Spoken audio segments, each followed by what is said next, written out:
അസീറോക്ക് വീട്ടിലുണ്ടായിരുന്ന മറ്റൊരു കുടുംബാംഗത്തെ തല്ലിയതിന്റെ പേരിൽ വീട്ടിൽ നിന്ന് പുറത്താക്കിയിട്ടുണ്ട്. കാര്യം ഒരു ആക്ട് ചെയ്യണേ അത് ഫുൾഫിൽ ചെയ്യണം. ഒരുത്തിനെ ഇടിക്കുന്നവനെ ഇടിക്കണം. അല്ല അവിടെ പോയിട്ട് പേടിപ്പിച്ചിട്ട് തിരിച്ചു വരാന്ന് പറഞ്ഞാൽ എന്തായാലും ഞാനങ്ങനെ ചെയ്യും. അത് ശരി. അപ്പൊ അങ്ങനെയാണ് സംഗതികളുടെ കിടപ്പ്. കാര്യം ഒരു ആക്ട് ചെയ്യണേ അത് ഫുൾഫിൽ ചെയ്യണം. ഒരുത്തിനെ ഇടിക്കുന്നവനെ ഇടിക്കണം.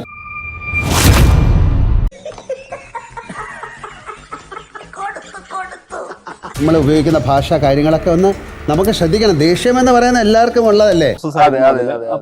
അത് കാണിക്കാതിരിക്കാനും കൂടെ നമ്മൾ ശ്രമിക്കണം.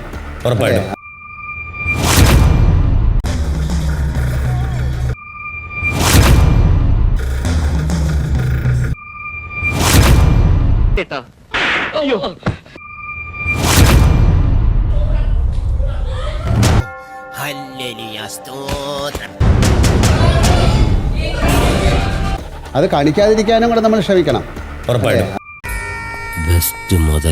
അത് കാണിക്കാതിരിക്കാനും കൂടെ നമ്മൾ ശ്രമിക്കണം.